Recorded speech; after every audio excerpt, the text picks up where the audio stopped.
Hello, everybody, and welcome to today's episode of your algebra lesson.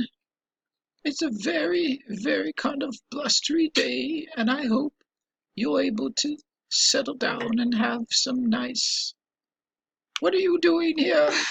Banana, banana. Whatever. Right. Gotta have your carbohydrates, right? Little math treat.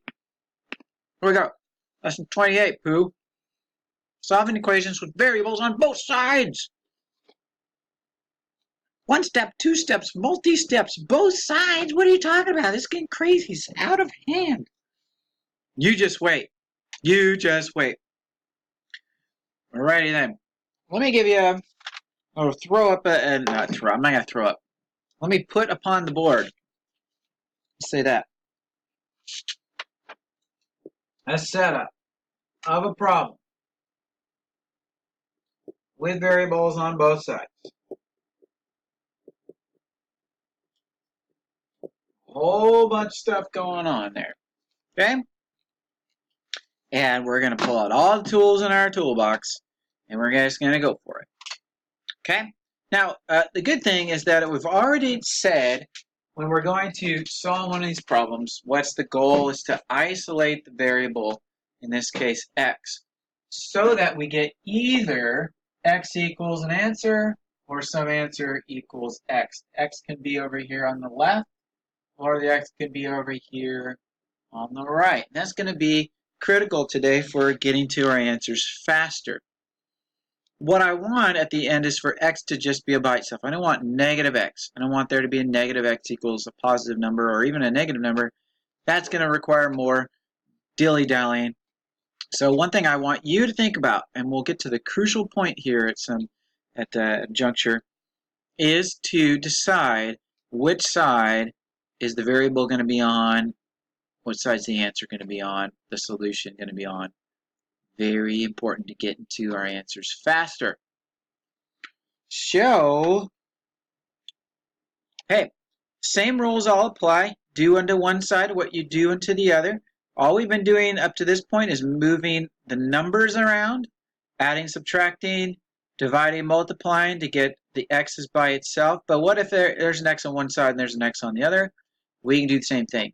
We can still move them as long as we do the same thing to both sides. Before I get to this one, let me write one that's simpler just to illustrate the idea.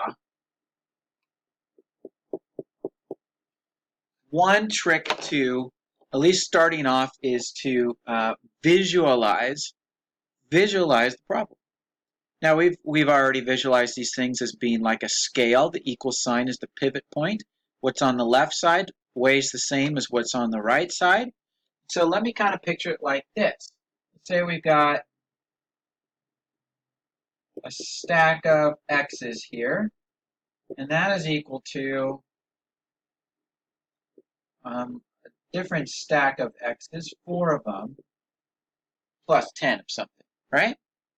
You can notice that if we just take the same amount of stack of x's off of both sides, then whatever's left over is still equal to the other side. And you can see that if I take this stack of 4x's and this stack of 4x's, and I get rid of them, that leaves me with 2x's being equal to 10. Therefore, if I divide that in half, I'll get 5. Okay, quick way of visualizing. If I take off x's off of both sides, if I were to do it algebraically, that would look like this. Subtract 4x from both sides, I'll get 2x equals 10. Now, some of you out there might rather just be algebraical and just give me the numbers and let me do the equations. But some of you are visual like me, and seeing it will make some more sense to you. So there we go. That's what we're going to be doing algebraically. We can move the x's all to one side, or in a sense, we can take the same number of x's away, and whatever's left is still equivalent. We can still keep going, and we haven't really changed the value of our answer at all. Now, this is a little bit more complicated, harder to visualize, but there is some simplifying that we can do first. A couple lessons ago, we looked at 3 different methods. What kind of simplification can we do before we find the solutions? Well, we could combine like terms. We can use the distributive property. Those were our two main tools in our toolbox. So you can see here that probably before I can work with this one, I probably should just kind of do this one side at a time. That's probably another pretty good point to make. At some point, we're going to have to pick a side, but let's work one side at a time and simplify on both sides separately until we get close enough to where we can plan it out, maybe do some visualization. All right, let's do the distributive property here. 5 times 2x is 10x. 5 times 4 is 20. And we got this negative 2x, just minus 2x here. Let's just work this side until it's simplified down a little bit more. We can combine like terms by using commutative property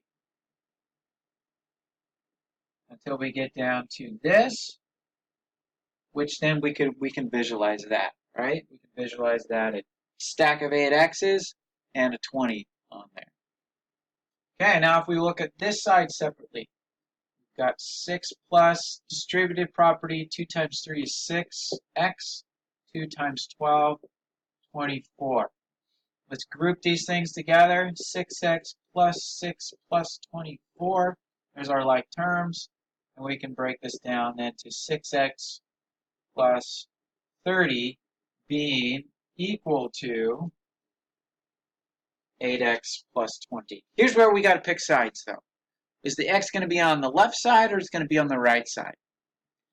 The way to pick, based on that visualization, is to pick the side that has the bigger value of x's. The more x's, I'm going to have to take x's away from both sides, so I want there to be x's left over. I'm going to pick the left side today for that. I've got 1, 2, 3, 4, 5, 6, 7, 8 x's and 20.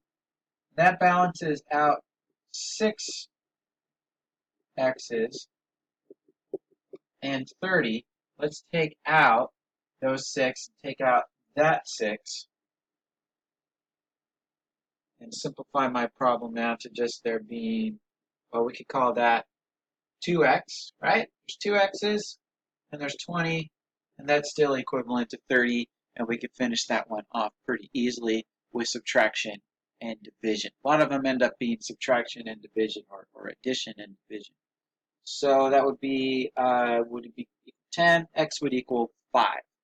5 would go back in the original, and the left side would have to be equal to the right side for this thing to be true for us to find our solution. So we used our tools in our tool bag.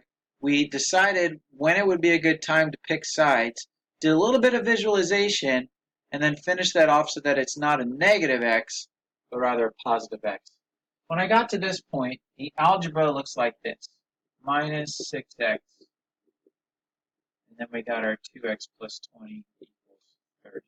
Let me show you what would happen if we decided to move the x's to the other side. What if we got here and for whatever reason we decided, I want the x's to be over here. That makes more sense to me. All right, we would have to take away 8x from both sides. And that gives us like anti-x's. That's fine, but now it's going to be x equals over on this side. So we'd have to move this 30 over here.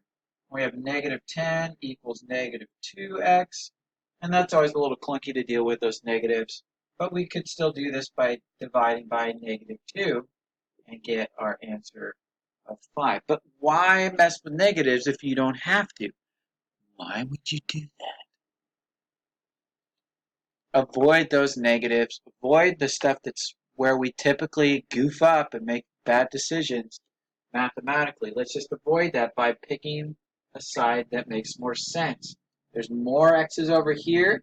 Let's take away 6x from both sides so that we end up with positive numbers to deal with.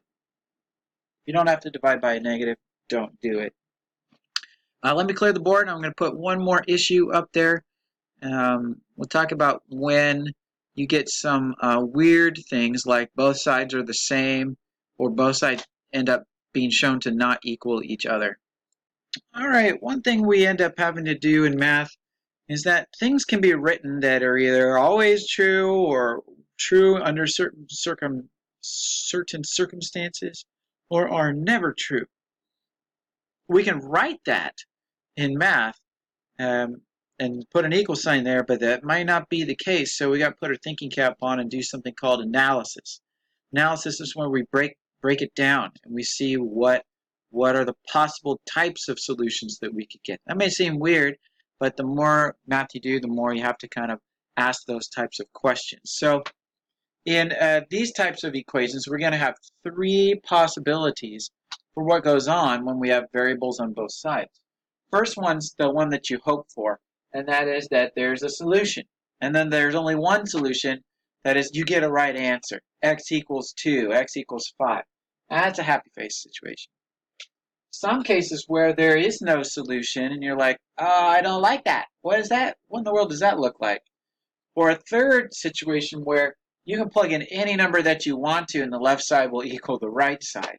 Infinitely many solutions. We'll talk about that in a moment, like what in the world that would be. What does that mean? So here's a situation with no solution. But you can't tell that from this, right? You can't look at that and go, oh, that one's not going to work. You don't even know what it would look like if you get to the place where it doesn't work. So let's just start working it one side at a time, and then let's just keep looking at what we've got as we go one step at a time. God bless you, imaginary person. 24b minus 22. Can't really do anything over there. But this side we go 4 minus 24b. Oh no, there we go. It's a negative 4, so we get this. Or if we rearrange this, this is 24b minus 4. And look at this side, 24b minus 22. Could that ever be true? Could you ever have 24b minus 22 be equal to 24b minus 4? I mean, look, they both have a 24b. That's equal. But are those parts equal? They're not. You stop there and you go, this isn't going to have a solution. I can't plug in any number, multiply it by 24, subtract 22, and get the same thing as if I did the same thing on this side, but only subtracted 4. I'm going to end up at different places. So mathematically, let's just do the numbers. Let's move the 22 to this side. 24b equals 24b, what would that be, plus 18. And then I'll move the 24b. I'll subtract 24b from both sides. And that gives me that 0 is equal to 18. No, 0 is never equal to 18. So that's what that's going to look like. You're going to end up where you get to the end where it says that one number actually equals another number, but they're not the same number. That tells you this situation here. There's no solution, but I could have stopped right there and seen that that one's not going to work. Okay, so that's kind of what you want to work toward. If you get there and your values of your variable are the same on both sides, but the other parts are not the same, you're done. No solution. You use that null set thing right there. That one's kind of nice. Infinitely many solutions go by another term. Let me write one out for you here. That equals 2, 4x plus 8. And they're like, well, what would you do if you want to solve for x? Well, this side you start working in, you get 8x plus 16. Sorry, 8x. And over here you get 16 plus 8x. So those are the exact same thing, right? If you do the math, you're going to get down to saying 16 equals 16, which is always true. It's always true. When you get to that kind of point, this is called an identity. That's just like this is the same as that, just written in a different form. It is just a different version of that thing. Identity, infinitely many solutions. Plug in any value you want for x and it will be equal on the left side and the right side.